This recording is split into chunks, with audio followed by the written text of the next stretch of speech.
Hi there, it's George here from Bushcraft Days, and today I've got a little kind of firelighter to show you. It's a birch bark firelighter. I've got a couple here. Now this is something that I came across on Bushcraft UK in 2010 by a member called Woodwalker, and he came up with this idea of, it's like using a weaving method to weave together some birch strips to produce a natural firelighter. I thought, great, I'll go and try that out, and tried it out, and I've used it a number of times, but I adapted it slightly. Now I have extended the life of that, which was already quite long, by using lots of little bits of resin in there. So really just a few minutes just to show you how one of these are made, and I'll get one lit up, and yeah, nature's firelighter, shall we say. Okay, so Woodwalker recommended you start off with 4 bits of birch. They're just strips around about just under a centimetre in width by about 30 centimetres in length, and basically fold them in half, like so. So I've got one, I'll fold it in half. Now I'll put all the steps for this on my blog in a kind of photo tutorial. Then what you're going to do is you get another strip, and in the middle bit you lock it over. So can you see that? Yeah. Now to begin with, what I advise is you lock the first one in with the second one in the middle. So there's your open bits. Then what we've got to do is we've got to add in a new piece. Now how I remember this is the open piece, this is the closed piece. Open, okay, close round there. So I'm going to add a new one in, and that's in the middle there from before, and I was having a little shot. Yep. So this time I'm going to close it off over this open piece, like so. Footery, that,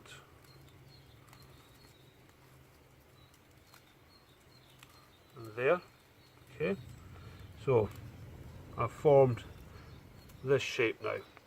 So I have a open piece,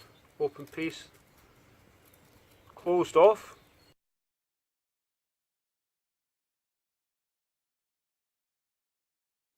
Now I have to close off this join. So this is open and that's closed. I'll get my last piece, which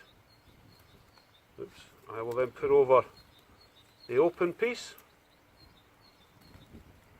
Make sure I've got that in there. Yep. There, I'll stop there for a second. And all that round. So I've got my open piece here now, and my closed piece. Now I've got to get that open piece through this closed piece. That's why I left it slightly sticking through before. So I'll fold that up and just scrunch it through the open piece, like so. We'll pull this in a bit, and you should see the initial shape that you will be creating. Just like that, if you can see that. Yep. Okay.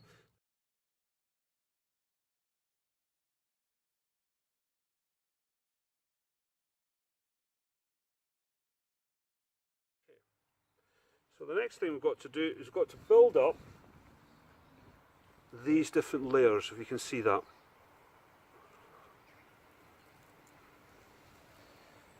Now, it's nice and neat and tidy there. And it's a crown knot, so if you want to look up, I think Woodwalker referred to a 4 stranded crown knot. So I went on to Grog's knots and looked at a 3-stranded crown knot, but the 4-stranded is just rough, is the same. So if you look in here, I'm going to take one of the working ends and then we're going to lay it over like so. It's now laying over, that's number 1. And we'll turn it round. Now that's the open end. I'm going to close this off. That's number 2. Turn it round. There's the open end. I'm going to close it off number 3. Now I've got to number 4. Number 4, I always kind of pull back the very first one I laid over and take the 4th piece at the open end and slide it in underneath there to lock it off.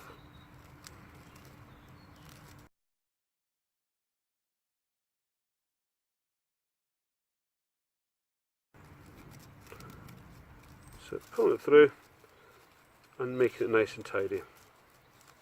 Okay, now I'm going to carry on that process now, working with this top layer. Remember, there is another layer down the bottom, so please don't get confused by these ones. So again, on the same side, I'm going to roll it over, one of the pieces over, number 1, another one, close it off, 2, another one, close it off, 3, and then back again. There's a 4th one. I'm going to pull that original one out again. It might be a different one, I don't know, but it's the first one I rolled on that layer. Nice and tidy. There we go. Nice and tidy. So we've got another couple more we can do in here now. So I'm going to roll this over, this one, choose that one, lock it off with this one. Coming round, there's the open end. That's number 3. And finally, number 4. Pull it back. So, that's the top area done there. Now I'm going to just repeat the process on this end. Roll over 2, 3. Now it's important that you lock it off at each time you do this 4th one, otherwise it'll just kind of like spring open afterwards.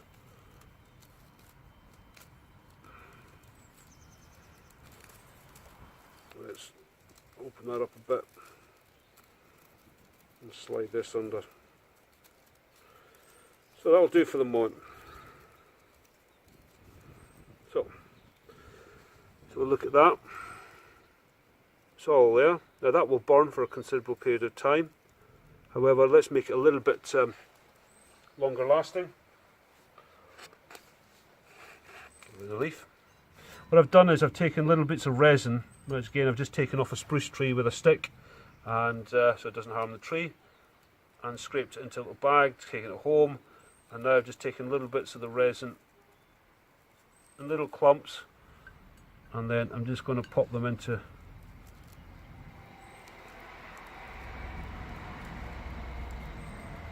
there. Don't worry if it comes up apart a little bit. You can actually stick some resin in the top, I found, squeeze it down, and it kind of holds things together a little bit. We'll put some on the other side as well. Squish them in.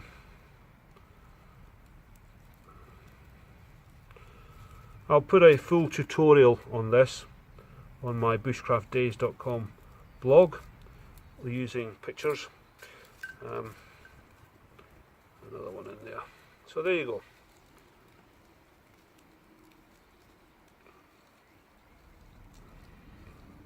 Now that, with these, you can stuff into your Bergen, take them away with you. And in the UK, many a time I've been out in the woods and it's pouring the rain and you just want to get the fire going, and yeah, I could carry lots of man-made fire lighters, including the old cotton wool, Vaseline, alcohol, hand gel, and I'll get things going. But just having these handy means that I can just get the wood I need for the fire, and if it's wet, things are damp, this will give me a good chance of getting a good fire going. So let's fire one of these things up. Take this one and see how it goes. Now, I'm not using a fire steel or anything like that, I'm just going to try and use a lighter, bog standard lighter, and get it going. Obviously, if you had some birch that you scraped up in your fire steel, you could then use the fire steel to light that, scraped up birch, and then light this with it. So let's get a flame.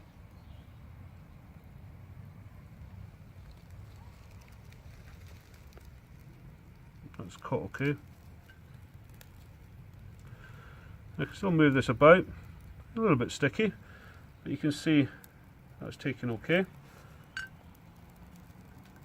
Let's place it down there. Move out the fumes now.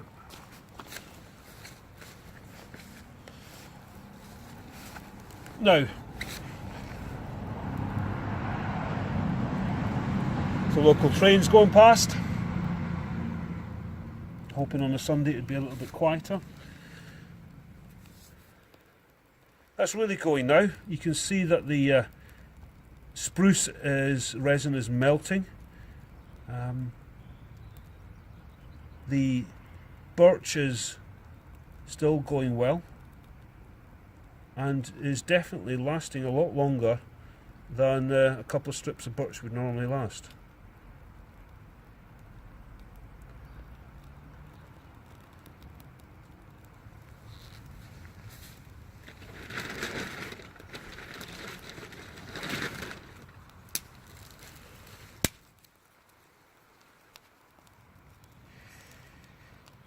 There we go, just add a few little sticks in there.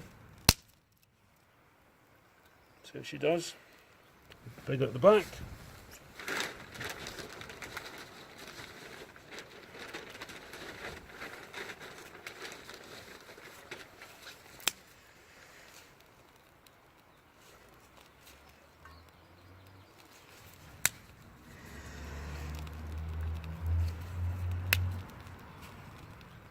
I think you can hear now the resin burning away.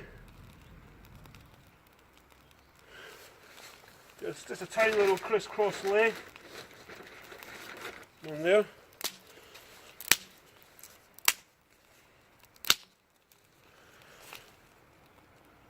By the way, my very patient wife Alison is filming this. Thank you very much, Alison. You're welcome.